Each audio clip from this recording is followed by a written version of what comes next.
Hello everyone.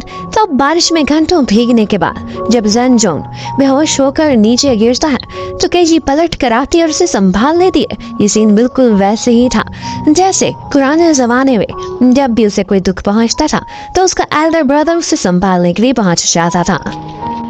KG में किसी न किसी तरह से उसके एल्डर ब्रदर की ही झलक आती थी। शायद केजी के वो इंसेस्टर्स में से हो। अब वो उसे अपने साथ कैरी करके घर ले जाती है और उसके बाद जब जैन जून को होश आता है तो केजी उसे बताती है कि मैं तुम्हें लेकर तो आई हूँ, लेकिन टैक्सी ड्राइवर बहुत ही स्वीट था, उसने ही तुम्हारे कपड़े चेंज किए, मैंने तो तुम्हें हाथ भी नहीं लगाया।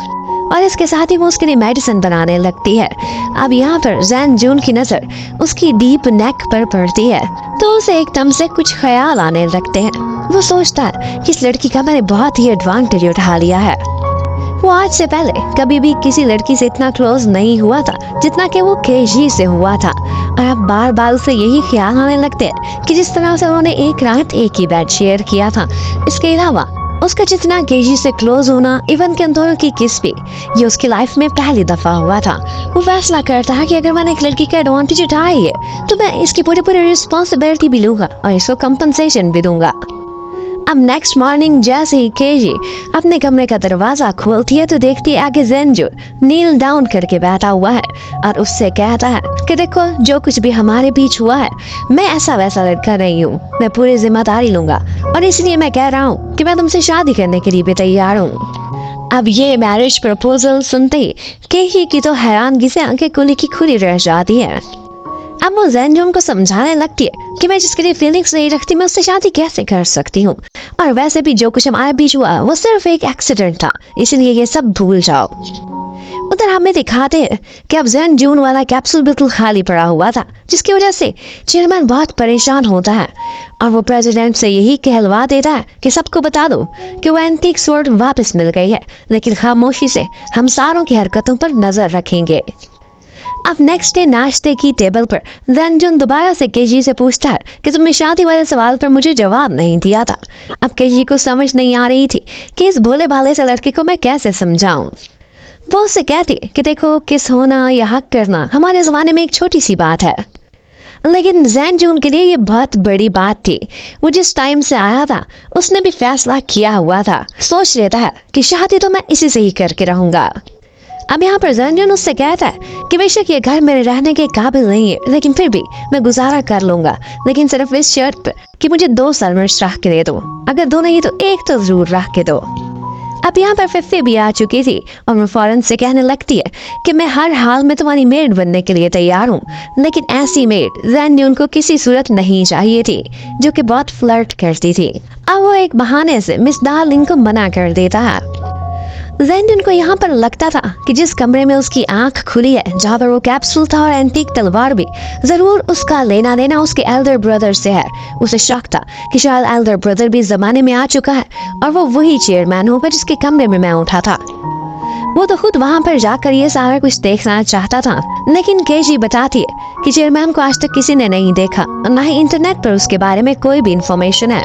वो उससे बोलती है कि मैं वही काम करती हूँ, मैं खुद से पता कराऊंगी, पहले कोशिश करूंगी, ये ना हो कि वो तुम्हारा दुश्मन निकले फ्रेंड होने की बजाय। अब नेक्स्ट डे ऑफिस के बाहर केजी को यूरान मिलता है जो उसे फ्लर्ट कर रहा था और वो भी मरे मरे से उसकी कार में बैठ जाती है क्योंकि वो मैंग यूरान से कुछ बातें निकलवाना चाहती थी ऑफिस के बारे में।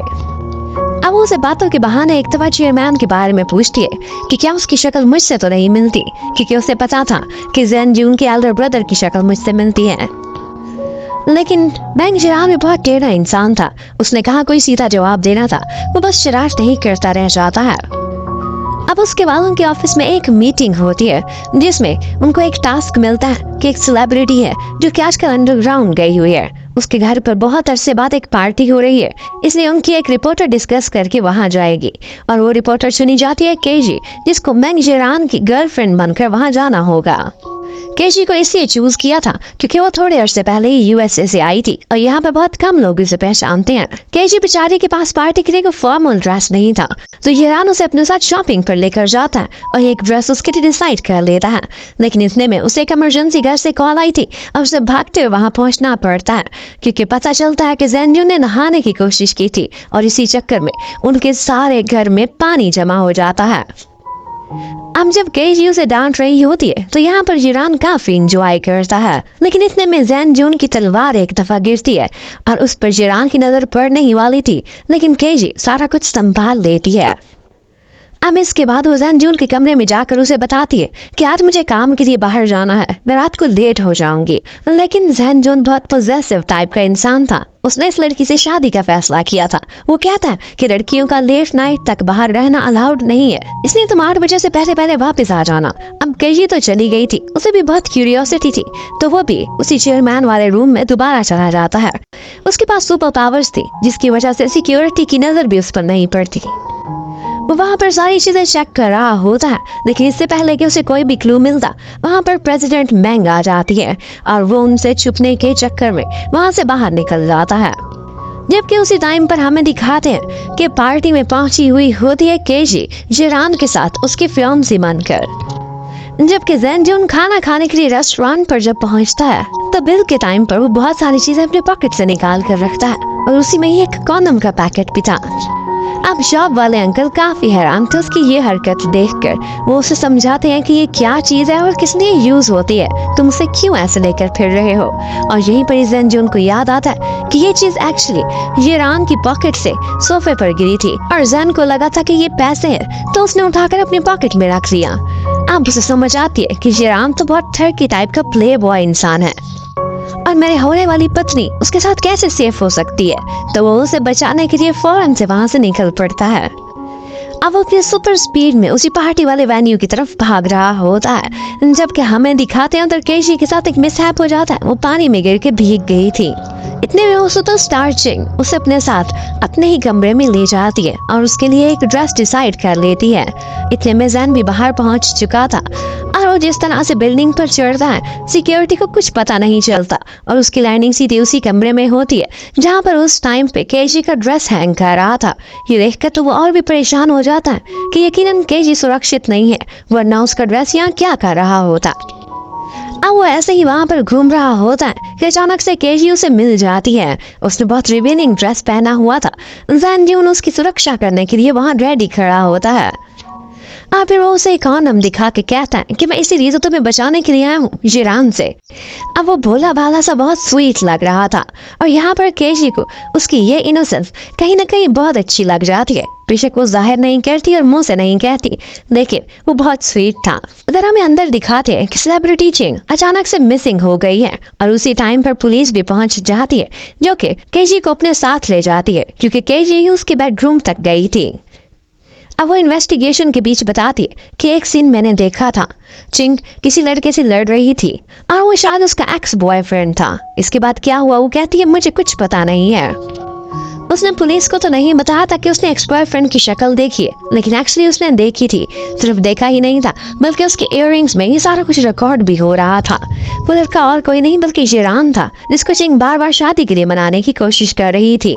लेकिन बाद में केजी को जिरान बताता है कि बेशक हम लड़ रहे थे, मैं वहां से चला गया था और मेरा उसके मिसिंग होने से कोई लेना देना नहीं है। यहाँ पर प्रेसिडेंट मैंग भी पहुंची हुई होती है और वो उसे कंपनी की रेपुटेशन की बात कहकर चुप करा देती है कि इस वीडियो के बारे में किसी को ना बताना, इससे कुछ साबित भी नहीं होता। अब जब केजी घर वापस लौटती है, जैन तब तक नहीं था और वो अपनी पुरानी आदत के मुताबिक बड़े मदद से अपने कपड़े चेंज कर रही होती है कि अचानक से जैन आ जाता है। उसने अपना ड्रेस अनजिप कर दिया था और जैसे ही वो आता है उसकी फ्रॉक अपने पैरों तले आती है और नीचे गिर जाती है। और इस एम्बैरेसिंग मोमेंट पर जैन ने उसको बहुत अच्छे से गौर से देख लिया था और फिर उसके बाद वो पीछे की तरफ मुड़ जाता है। अब यहाँ पर केजी उसे बहुत डांटती है जब वो उसे बताता है कि हाँ मैंने तुम्हें देख लिया है।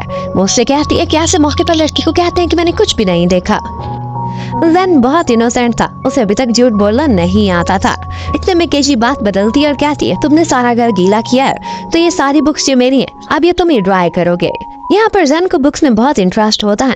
केजी उसके पास बहुत सारी बुक्स लेकर आती है और एक डिक्शनरी भी देती है कि अगर तुमने मॉडर्न वर्ड की फ्रेजेस देख ली है तो तुम यहाँ से हेल्प ले सकते हो।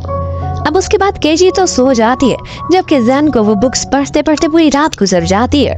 उसके पास सुपर पावर्स थी और उसके पास एक फोटोग्राफिक मेमोरी भी थी। वो पूरी रात में वो सारी की सारी बुक्स पढ़ लेता है और ये सारा नॉलेज उसके माइंड में ऐसे ही फिक्स होकर रह गया था कि जैसे कोई कंप्यूटर हो। केशी जब सुबह ये देखती है और उससे कंफर्म हो जाता है कि इसने वाकई ये बुक्स पढ़ी, तो वो हैरान रह जाती है और उससे वादा करती है कि इससे ज्यादा बुक्स तो मैं तुम्हें नहीं दिला सकती, लेकिन कंप्यूटर यूज करना जरूर सिखाऊंगी, उससे तुम काउंटलेस चीजें सीख सकते हो। उधर केजी आज ऑफिस में प्रेसिडेंट बैंक के पास जाती है और कहती है कि मुझे डर लग रहा है, मुझे लगता है मैं पुलिस से कोई बात नहीं छुपानी चाहिए थी, हम वो वीडियो दिखा क्यों नहीं देते। लेकिन मैंग का कहना था कि हम ऐसे ही एक मामले में उलझ जाएंगे, हमारी रेपुटेशन भी खराब होगी, और वैसे भी उस वीडियो से कोई भी क्लू नहीं मिलता है। और उसी टाइम पर चोरी चोरी कोई ऑफिस में उनकी बातें भी सुन रहा था। आज केजी जल्दी ऑफिस से घर आ जाती है।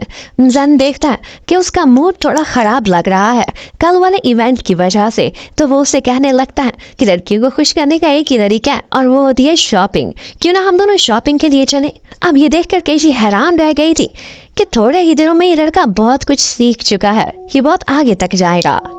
जबकि उधर कोई प्रेसिडेंट बैंक के कंप्यूटर से एक फाइल निकाल लेता है, वो कौन होता है ये तो हमें भी नहीं पता। जबकि इतने में जैन और केजी दोनों एक शॉपिंग मॉल में पहुंचे हुए होते हैं। जैन बहुत खुश होता है क्योंकि वो पहली दफा ऐसी जगह पर आया था। अब वो हर जगह जाकर देखता है, बहुत सी शॉपिंग करने की कोशिश करता है, नई नई हरकतें भी कर रहा था, और ये सब करता हुआ एक्सट्रीमली क्यूट लग रहा होता है। केजी भी उसे इस तरह से देखकर काफी खुश हो गई थी, उसका मूड बदल चुका था। अब एक दफा वो अपने लिए एक ड्रेस पहन कर आता जिसमें वो एक्सट्रीमली हैंडसम लग रहा था। केजी भी उसे देखती है तो देखती रह जाती है, लेकिन जब उसे इस ड्रेस की कीमत पता चलती है तो वो हैरान रह जाती है और उससे कहती है कि ये चेंज कर, ये तो मैं तुम्हारे लिए बिल्कुल अफोर्ड नहीं कर सकती।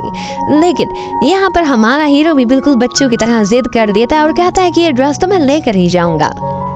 अब जब केजी बिल पे कर रही होती है तो वो उससे कहती है कि तुम हैंडसम लग रहे हो, इसीलिए मैं तुम्हें ये ड्रेस दिला रही हूँ, लेकिन तुम्हें ये पैसे वापस करने होंगे। जैन भी वादा करता है कि एक दफा मैं कमाने लग जाऊँ तो मैं 10 गुना वापस करूंगा। अब उसे बॉय सूट की शॉप पर छोड़कर वो खुद अपने लिए कुछ अंडरगारमेंट्स लेने के लिए चली जाती है। यहाँ पर सेल्स लेडी उसे साइज से लेकर कुछ डिस्कशन कर रही होती है कि इतने में ऊपर से जैन आ जाता है और आंटी कहने लगती है कि तुम मेरी बात नहीं मानोगी, तुम्हारा बॉयफ्रेंड ही बताएगा कि तुम्हारा असल साइज क्या है। अब जैन इतना इनोसेंट था कि उसे अपना मशवरा देने लगता है कि तुम्हें कौन सा साइज पूरा आएगा, और साथ में याद भी कराता है कि मैंने तुम्हें देखा तो था।